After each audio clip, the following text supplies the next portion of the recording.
प्रिय विद्यार्थियों, मैं दिग्विजय आज एक नए व्याख्यान के साथ। आज का व्याख्यान नर जनन तंत्र पर रहेगा, मेल रिप्रोडक्टिव सिस्टम पर। आज उसकी अपन एनाटॉमी करेंगे, उसमें कौन कौन सी संरचनाएं पाई जाती है। मुख्य तौर पर पुरुष जननांगों में निम्न भागों में विभाजित किया जाता है। टेस्टिस है, एपिडिडाइमस है, वास डिफरेंस है, स्पर्मेटिक कॉर्ड है, स्पर्मन वेसिकल है, इजैक्युलेटरी डक्ट है, प्रोस्टेट ग्लैंड है, कॉपर्स ग्लैंड है और पेनिस है। विद्यार्थियों,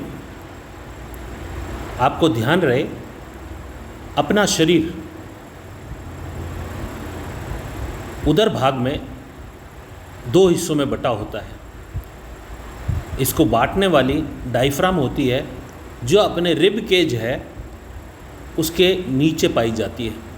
डायफ्राम के ऊपर वाला हिस्सा थोरेसिक भाग कहा जाता है और नीचे वाला हिस्सा एब्डोमिनल पार्ट कहा जाता है। इसी एब्डोमिनल पार्ट के लोअर हिस्से में पेल्विक रीजन पाया जाता है। इस पेल्विक रीजन के अंदर ही नर और मादा जनन तंत्र पाए जाते हैं। नर जनन तंत्र में अपवाद है कि ये इस पेल्विक भाग से भी नीचे अर्थात शरीर के बाहर इसके टेस्टिस निकले रहते हैं, जो वृषण कोश या स्क्रोटम जिसे अंग्रेजी में कहते हैं, स्क्रोटम सैक, उसमें पाए जाते हैं। यह भिन्नता इसलिए पाई जाती है क्योंकि जो मनुष्य का शरीर होता है, उस शरीर में शुक्राणु के निर्माण होना संभव नहीं होता है। उसके लिए 2 से 3 अर्थात 2.5 डिग्री सेंटीग्रेड कम तापमान की आवश्यकता होती है।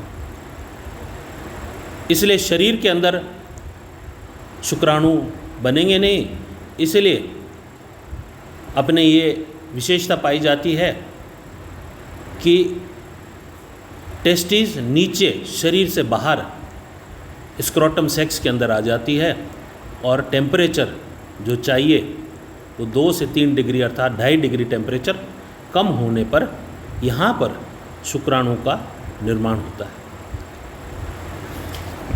इसके बाद आता है, अपने ये भाग कर लिए।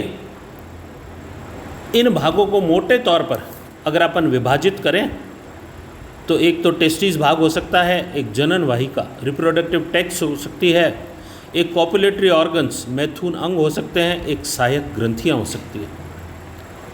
ये जो चित्र आप सामने देख रहे हैं, इस चित्र से पूर्व थोड़ा सा पहले जो जन्म के समय और जिसे वयस्क कहते हैं, उस दौरान में होने वाले परिवर्तन के बारे में थोड़ा सा ध्यान कर लें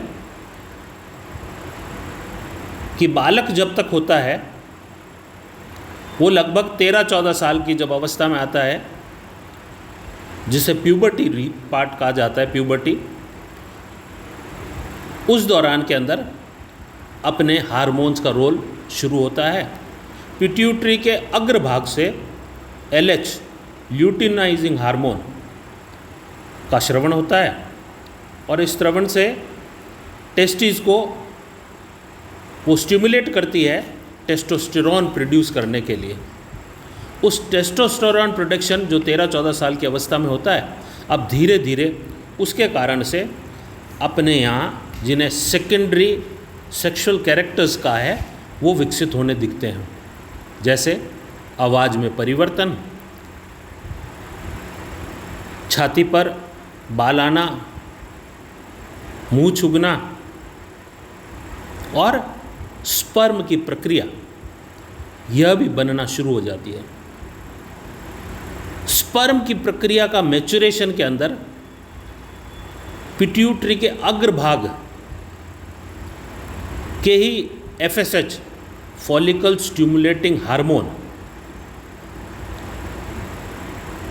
इनका रोल शुरू होता है और ये टेस्टिस के अंदर टेस्टिस को स्टिमुलेट करती है शुक्राणु निर्माण के लिए। इसलिए वो 13-14 साल के जब प्यूबर्टी एज में आता है तब उसमें शुक्राणु का निर्माण शुरू होता है। अब जब अंगों की बात करें तो सबसे पहले अपन टेस्टिस पर आते हैं। टेस्टिस पेयर्ड स्ट्रक्चर होता है, अर्थात 2 पाई जाती हैं, जिनकी लंबाई, ये शरीर के बाहर का हिस्सा है, जिनकी लंबाई 4 से 5 सेंटीमीटर व चौड़ाई 2 से 3 सेंटीमीटर होती है। एक जो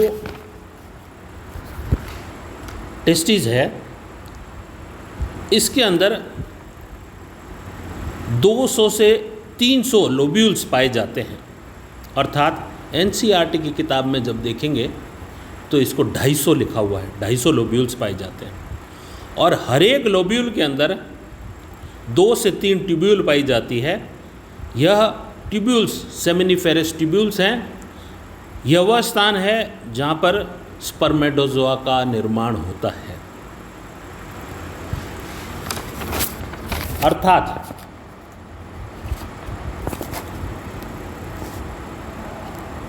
हर एक टेस्टिकुलर ट्यूब्यूल्स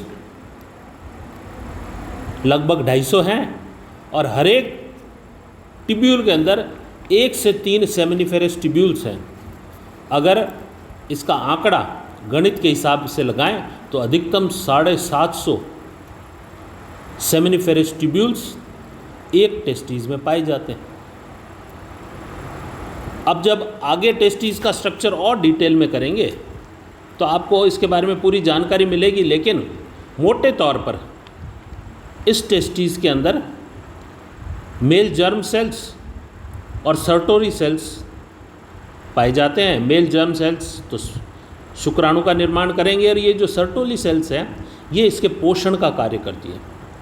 इन 2 सेमिनिफेरस ट्यूब्यूल्स के बीच में इंटरस्टिशियल सेल्स या लीडिंग सेल्स पाए जाते हैं जो टेस्टोस्टेरोन हार्मोन का निर्माण करते हैं। वहाँ से शुक्राणु चलकर आता है रेटिडक्टस। अब रेटिडक्टस से चलकर वास एफरेंस में आता है और वो खुलती है वास एफरेंस एपिडिडाइमस में। एपिडिडाइमस से निकलकर बाहर फिर वापस आता है अब ये वास डिफरेंस में। ये वास डिफरेंस अपने उदर भाग में आती है। ये जो अपने पेशाब का थैली है इस पर कर्व, यूरिनरी ब्लैडर पर कर्व बनाती है। इस कर्व जहाँ ख़त्म होता है वहाँ पर आते हैं अपने सेमिनी वेसिकल्स।